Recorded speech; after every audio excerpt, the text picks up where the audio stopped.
Assalamualaikum warahmatullahi wabarakatuh, Mitra Kominfo dimanapun Anda berada. Senang sekali saya Mila Atiki bisa menjumpai Anda dalam program Kabar Gorontalo Sepekan. Program ini kami hadirkan khusus untuk Anda sebagai media informasi pemerintah Provinsi Gorontalo selama sepekan. Upacara peringatan Hari Ulang Tahun ke-76 Republik Indonesia tingkat Provinsi Gorontalo. Pemprov Gorontalo luncurkan aplikasi pelaporan percepatan akselerasi vaksinasi. Gubernur Gorontalo bantu 30 prajurit Brigif Ota Manasa positif COVID-19. Komisioner KPI sosialisasikan penghentian TV analog di Gorontalo. Wagub kukuhkan pengurus Yayasan Pohuli Ilmu Ilomata. Mitra Kominfo dalam rangka memperingati Hari Ulang Tahun ke-76 Republik Indonesia, hari ini saya akan mengajak Anda ke salah satu tempat bersejarah di Provinsi Gorontalo, yakni Museum Pendaratan Pesawat Amfibi Bung Karno yang terletak di Desa Ilota, Kecamatan Batudaa, Kabupaten Gorontalo. Tapi sebelumnya kita saksikan dulu liputan berikut ini.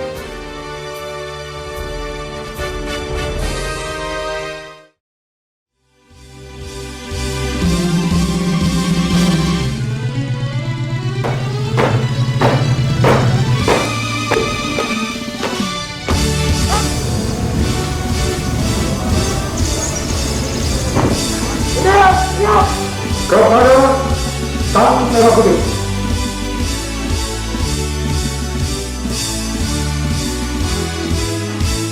Wakil Gubernur Gorontalo Haji Idris Rahim memperoleh kepercayaan dari Gubernur Rusli Habibie untuk menjadi Inspektur Upacara Peringatan Ulang Tahun ke-76 Republik Indonesia tingkat Provinsi Gorontalo yang berlangsung di halaman rumah jabatan Gubernur Gorontalo pada Selasa 17 Agustus 2021.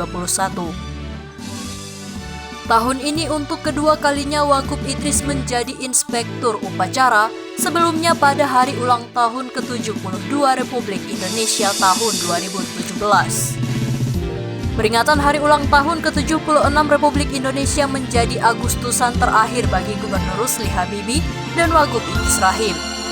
Setelah hampir 10 tahun memimpin Provinsi Gorontalo, pasangan yang dikenal dengan slogan Nyata Karya Rusli Idris ini akan mengakhiri masa jabatannya untuk periode kedua pada Mei 2022 mendatang. Dalam catatan kami, Gubernur Rusli tercatat hanya 3 kali absen jadi Inspektur Upacara. 2 kali diberikan kepada Wagub Idris Rahim, serta tahun 2020, Gubernur Rusli memberi kehormatan kepada Menteri PPN atau Bappenas Suharto Mono Arfa yang saat itu sedang kunjungan kerja ke Gorontalo.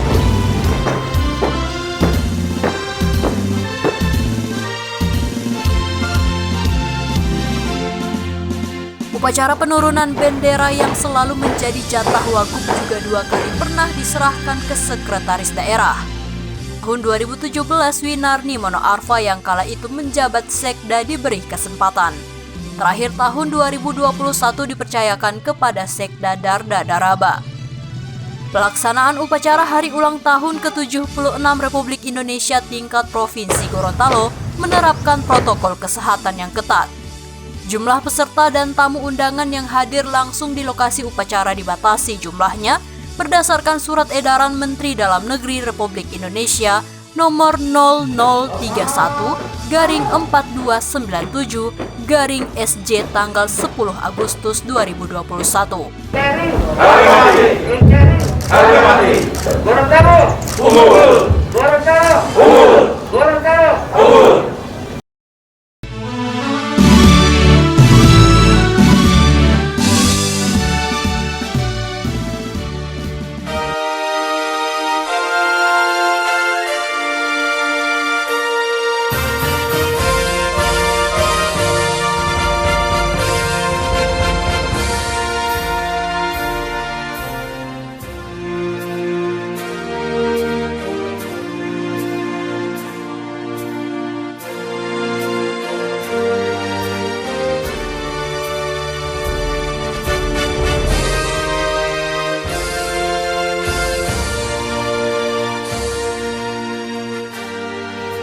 Mitra Kominfo, Museum Pendaratan Pesawat Amfibi Bung Karno ini merupakan rumah yang dibangun pada masa pemerintahan kolonial Belanda tahun 1936.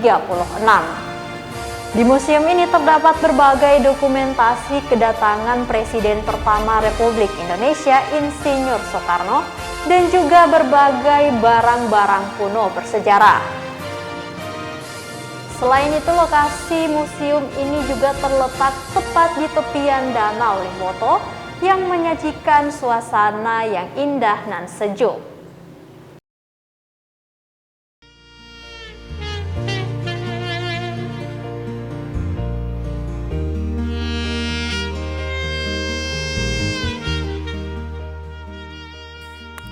Pemerintah Provinsi Gorontalo meluncurkan aplikasi berbasis web untuk pelaporan percepatan akselerasi vaksinasi di Provinsi Gorontalo. Peluncuran aplikasi sederhana itu dilakukan oleh Gubernur Gorontalo Rusli Habibie bersama perwakilan Forkopimda Gorontalo di Aula Kantor Bupati Gorontalo Utara pada Kamis 12 Agustus 2021. Ada 5 kolom yang harus dilaporkan kepala desa atau lurah secara harian. Jumlah masyarakat yang akan divaksin dosis pertama hari ini, jumlah masyarakat divaksin dosis kedua hari ini, total masyarakat yang sudah divaksin dosis pertama sampai hari ini, total masyarakat yang sudah divaksin dosis kedua sampai hari ini, serta kendala yang dihadapi dalam vaksinasi. Untuk memaksimalkan pengisian itu, semua kepala desa, camat, dan lurah disarankan untuk meminta data pengisian secara real dari puskesmas dan dinas kesehatan masing-masing. Rusli juga akan menurunkan ASN di lingkup Pemprov Gorontalo untuk turun memantau pelaksanaan vaksinasi dan proses pengisian pelaporan vaksinasi di tiap-tiap kecamatan dan desa. Memantau desa dan lurah dan tutup yang belum melaksanakan atau maksimal karena kita masih ke Indonesia itu sebentar. Baru berapa? Itu yang pertama 21 sekian, vaksin kedua baru 11 sekian. Jadi sangat terbatas. Sehingga ini sangat linear, karena dari seluruhnya sangat tingkat penyembuhannya juga lumayan, tapi penularan cepat lagi. Ini karena sebagian masyarakat kita belum divaksin. Kalau sudah divaksin, menambah mereka membantu mencapai membantu masyarakat. Aplikasi ini sejalan dengan aplikasi Bersama Lawan COVID-19 atau BLC oleh pemerintah pusat. Aplikasi ini merupakan wujud percepatan vaksinasi yang dilakukan oleh Pemprov Gorontalo guna menekan laju penambahan kasus COVID-19 untuk mencapai kekebalan komunal.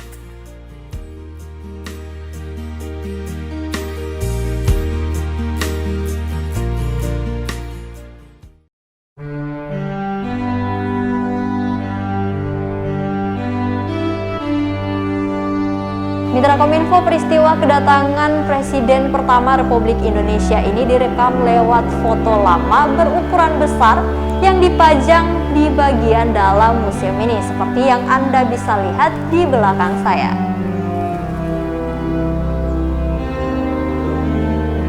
Sang proklamator ini mengunjungi Gorontalo pada tahun 1950 dan tahun 1956 dengan menggunakan pesawat Catalina yang mendarat di Danau Limboto, tepatnya di dermaga Desa Ilota.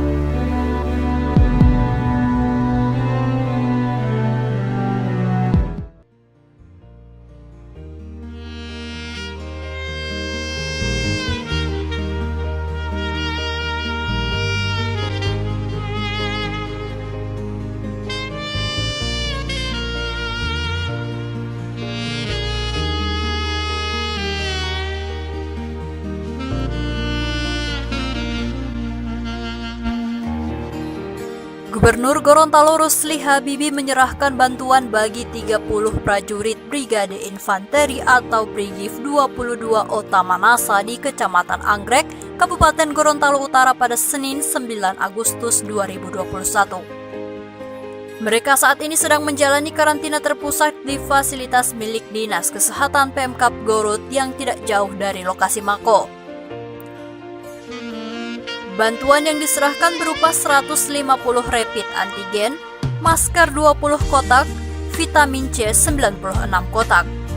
Ada juga zinc tablet 25 kotak, obat batuk sirup 25 botol, dan obat batuk tablet 10 kotak.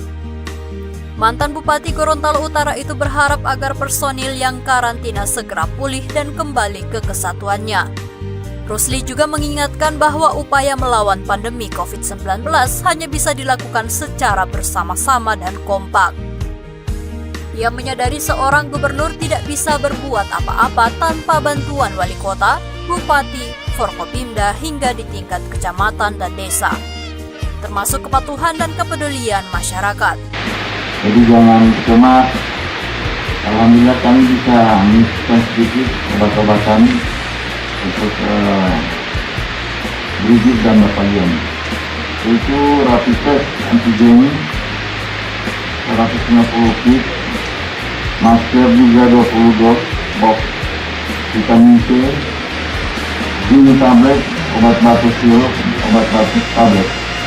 Semoga dapat meringankan bapak-bapak dan ibu-ibu di sini, terutama vaksin Pak dan Brigif. Tolong jadwalkan kapan kita akan ke sini, kita vaksin 100%, termasuk ibu-ibunya. Sementara itu, Komandan Brigif 22 Om Letkol Infanteri Made Sandi Agusto mengucapkan terima kasih atas perhatian dan kepedulian Gubernur Rusli kepada kesatuan dan personilnya. Ia juga memohon maaf belum bisa bersilaturahim karena lebih banyak berada di Batalion 711 Raksatama Palu mempersiapkan latihan pratugas Satgas ke Papua.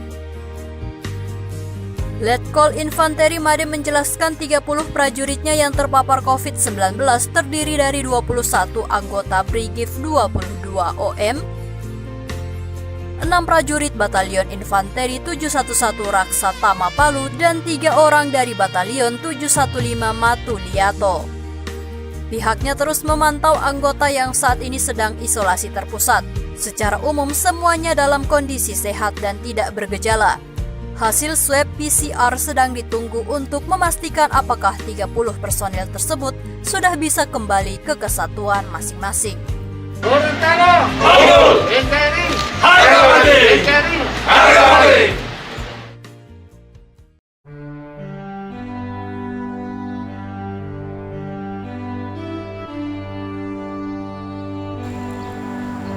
Mitra Kominfo, peristiwa kedatangan Bung Karno pada tahun 1950 ini tidak lain untuk mempersatukan wilayah Indonesia.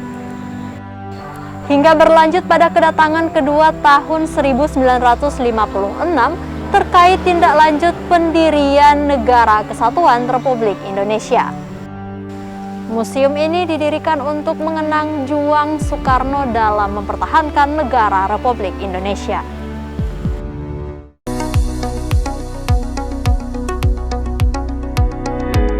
Masyarakat Provinsi Gorontalo yang saat ini menikmati siaran televisi melalui antena pemancar atau dikenal dengan TV analog harus bersiap untuk beralih ke TB digital. Terhitung mulai bulan Maret 2022, seluruh siaran TV analog di Gorontalo akan dihentikan dan dialihkan ke TV digital.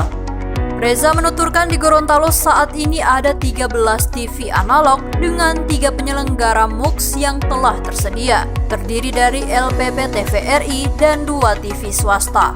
Dijelaskannya penghentian siaran analog memungkinkan akan ada penyelenggara siaran atau TV baru, serta konten-konten yang lebih baik pada TV digital. Analog switch off Gorontalo ini akan analog pada bulan Maret 2022. Jadi yang TV-TV analog itu harus berpindah ke TV digital. Kami tidak mau kemudian ada kekagetan di masyarakat Gorontalo kalau yang biasanya nonton pakai antena biasa tiba-tiba kaget TV mereka sudah tidak ada siaran lagi, kan? Menanggapi hal itu, Wagub Idris Rahim meminta kepada instansi terkait untuk mempersiapkan sedini mungkin pengalihan TV analog ke digital. Idris juga menginstruksikan untuk segera menyosialisasikannya kepada masyarakat. Tahap pertama penghentian siaran TV analog di Indonesia akan dimulai pada 17 Agustus 2021 untuk 6 wilayah yang antara lain meliputi Aceh, Kepulauan Riau, Banten, Kalimantan Timur, dan Kalimantan Utara. Ditargetkan pada 2 November 2022, seluruh wilayah Indonesia telah berimigrasi ke siaran TV digital yang kualitasnya lebih bersih, jernih dan canggih, serta disiarkan secara terestrial atau gratis. Memang ada beberapa peralatan yang harus disiapkan. Tadi kami sudah bahas dengan Pak Ahmad Reza. Ya tentunya masih perlu kami melakukan pertemuan koordinasi utamanya dengan instansi-instansi yang terkait. Mitra Kominfo, museum ini biasanya menjadi tempat penyelenggaraan kegiatan memperingati Hari Ulang Tahun Republik Indonesia. Namun sejak tahun kemarin saat pandemi COVID-19 melanda negeri ini, berbagai kegiatan masyarakat harus dibatasi, termasuk perayaan-perayaan hari besar. Mitra Kominfo, itulah beberapa informasi yang dapat kami berikan hari ini. Semoga dapat bermanfaat. Saya Mila Atiki dan segenap tim mengucapkan selamat Hari Ulang Tahun Republik Indonesia ke-76. Assalamualaikum warahmatullahi wabarakatuh. Merdeka!